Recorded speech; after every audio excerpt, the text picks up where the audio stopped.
गांव में सरकारी हैंडपंप के आसपास कुछ विचित्र घटनाएं होने लगी। सभी लोग उन घटनाओं से अचंभित थे। अरे दीदी, का तुम रात सुने रही? ई हैंडपंपवा खुदे चलत रहा।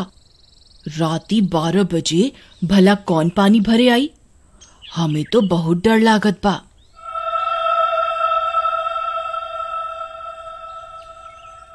हाँ रानी, हम सुने रही। हमार रिंकिया के पापा तक कहत रही कि हम जाके देखा। हम उनके रोक लिहिस। कौन जाने का बला हुई। फिर उसी रात फिर से 12 बजते ही वह हैंडपंप खुद से चलने लगा।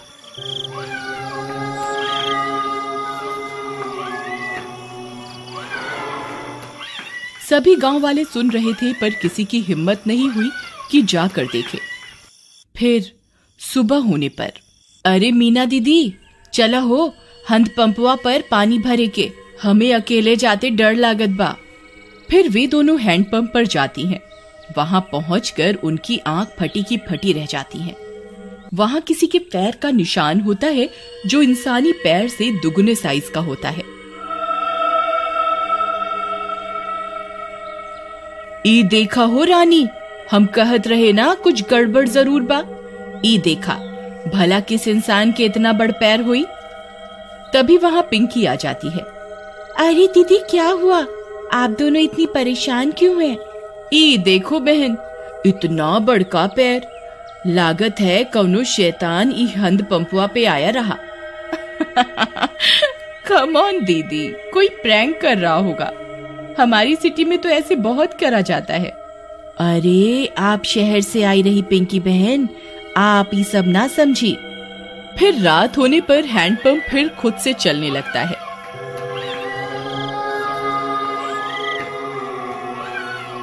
मम्मी, मैं जा रही हूँ हैंडपंप के पास। मैं अभी सबक सिखाती हूँ इस नमूने को। फिर जैसे ही पिंकी वहां पहुंचती है, वह दंग रह जाती है। वहां 2 सिर की एक चुड़ैल हैंडपंप चला रही होती है। पिंकी के पसीने छूट जाते हैं। आ गई? बहुत इंतजार कराया तुम गांव वालों ने। 2 दिन से कोई खोपड़ी खाने को नहीं मिली। मेरा तो सिर ही दर्द हो गया ये हैंडपंप चला चला के। कितने दिनों में एक शिकार आया है। पिंकी हाथ जोड़कर अपने घुटनों पर बैठ जाती है। चुड़ैल जी, आई एम सो सॉरी। मुझे लगा कोई गांव वालों से प्रैंक कर रहा है। मुझे माफ कर दो चुड़ैल जी। मैं तो पास के शहर में पढ़ती हूँ, इस गांव में घूमने आई हूँ। पर चुड़ैल उसकी विनती नहीं सुनती और उसकी खोपड़ी खा जाती है। फिर अगली सुबह, अरे मीना बहन, देखत हो, आज तो यहाँ खून भी पड़ा बा। कौनो अनहोनी हो गई लागत बा। तभी पिंकी की माँ वहां आ जाती है। अरे कल रात से मेरी पिंकी घर नहीं आई। वो रात इस नल पर आई थी। ये खून कैसा पड़ा है? कहीं ये मेरी पिंकी का तो नहीं?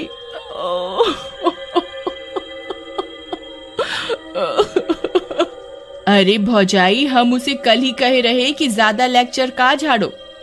लगता है उसके साथ कुछ गलत हुई गवा। थोड़ी देर में झाड़ियों में उन्हें पिंकी की सिर कटी लाश दिखती है।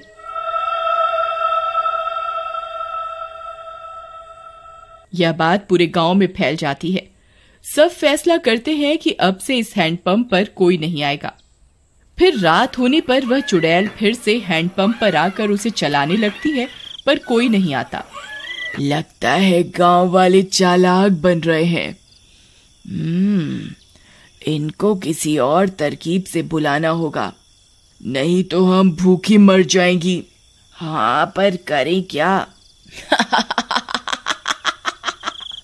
रुक जा मेरे जुड़वा सिर, अभी तुझे किसी खोपड़ी का स्वाद चखवाती हूँ। फिर वह चुड़ैल पिंकी के घर के पास पहुंच जाती है। वहां जाकर चुड़ैल पिंकी की आवाज में उसकी माँ को आवाज देती है। मम्मी, मम्मी, दरवाजा खोलो मम्मी। मम्मी। पिंकी की आवाज सुन उसकी माँ झट से दरवाजा खोलती है। वह बाहर चुड़ैल को देख पिंकी की माँ कांपने लगती है। पिंकी, ये तुझे क्या हुआ? चुड़ैल की एक खोपड़ी अपनी लंबी जीभ से पिंकी की माँ को जकड़ लेती है। मैं कोई पिंकी विंकी नहीं। तेरी पिंकी तो कब की हजम भी हो गई होगी। अब तू मेरा खाना बनेगी मूर्ख औरत।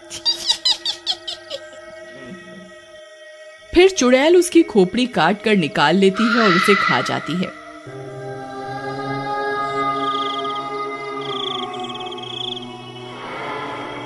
फिर सुबह होने पर पिंकी की माँ की सिर कटी लाश देखकर पूरे गांव में हाहाकार मच जाता है। किसी को कुछ समझ में नहीं आता कि ये कौन कर रहा है और क्यों कर रहा है। सुनत हो जी, उस शहर वाली माँ बेटी के कोई मार के मुंडी गायब कर दिया रहा। लगता है कोनो भूत पिशाच ही सब कर रहा है। तुम बाहर ना जावा, तुमका कुछ हो गए तो हम का करब? अरे हमका कुछ ना होई। हम जात रहे वो हैंड पंपवा के आसपास सीसीटीवी कैमरा लगाई खातिर, हाँ, ताकि देख सकें आखिर मामला का बा। फिर वह गांव की कई दीवारों पर सीसीटीवी कैमरा लगा देता है। रात होने पर वह चुड़ैल वापस आती है। वह थोड़ी देर हैंडपंप चलाती है पर कोई नहीं आता। वह गांव में पिंकी और उसकी माँ की आवाज निकालकर सबको बुलाती है पर कोई नहीं आता। लगता है गांव वाले बहुत होशियार हो गए हैं, कुछ करना पड़ेगा। हाँ, कुछ तरकीब सोचो, नहीं तो अगर हम 2 दिन भूखी रही तो मर जाएंगी। गांव वाले हैंडपंप से पानी नहीं भर रहे पर कुएं से तो भर रहे हैं। हम चलकर कुएं में बैठ जाती हैं। जैसे ही कोई आएगा तुम अपनी लंबी जीभ से उसे अंदर खींच लेना, फिर हम उसे खा जाएंगी। हाँ, सही कहती हो। फिर वह चुड़ैल कुएं में जाकर छिप जाती है। सुबह होने पर, अरे सुबह सुबह कहाँ जावत बा? रात तू शैतानी शक्ति सारे गांव में घूम रही। अरे तू डरा ना हमार राजकुमारी, हमका कछु ना हुई। हाँ, हम जाए रहे सीसीटीवी कैमरा से रिकॉर्डिंग ले खातिर। हाँ, अच्छा जावत ही हो तो मटका में पानी भर लावा कुआं से। फिर रानी का पति मटका लेकर निकल जाता है। अरे पहले रिकॉर्डिंग निकाला कि कुएं पे जावा? चलो पहले कुएं पे चलते हैं, नहीं तो वहां भीड़ हो जाए। फिर वह कुएं पर जाता है। जैसे ही वह कुएं में अपना घड़ा डालता है, चुड़ैल का सिर अपनी जीभ से लपेट कर उसे अंदर खींच लेता है। वह कुछ बोल भी नहीं पाता और चुड़ैल उसकी खोपड़ी खा जाती है।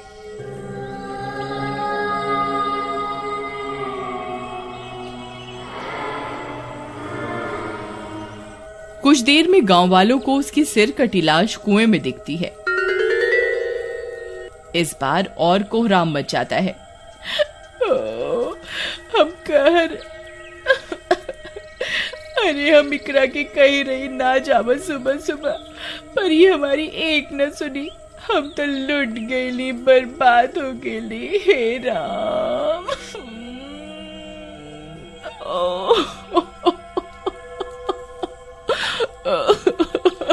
पर तुहार पति सुबह सुबह आया क्या करने रहा? फिर रानी ने बताया कि उसके पति ने सीसीटीवी कैमरे लगाए थे गांव में, जिससे यह पता चल सके कि आखिर मामला क्या है। फिर वे सब गांव वाले सीसीटीवी कैमरे से रिकॉर्डिंग निकालते हैं, टीवी पर चलाते हैं और चुड़ैल का सारा सच उनके सामने आ जाता है। वे यह भी सुन लेते हैं कि अगर वे चुड़ैल 2 दिन भूखी रही तो मर जाएंगी। गांव वालों, हमारे सामने एक बहुत खतरनाक दुश्मन है। इसे हराने के लिए हमें बस ये करना है कि हम 3 दिन तक अपने घरों में कैद रहें, नहीं तो ये 2 मुंडी वाली चुड़ैल कई और लोगों को अपना शिकार बना लेगी। मैं गांव में 3 दिन के लॉकडाउन का ऐलान करता हूँ। लॉकडाउन होने के बाद वे चुड़ैल 2 दिन तक गांव में आई अपना शिकार पकड़ने के लिए। उन्होंने कई तरकीबें लगाई पर कोई अपने घर से बाहर नहीं आया और वे दोनों चुड़ैल मर गईं।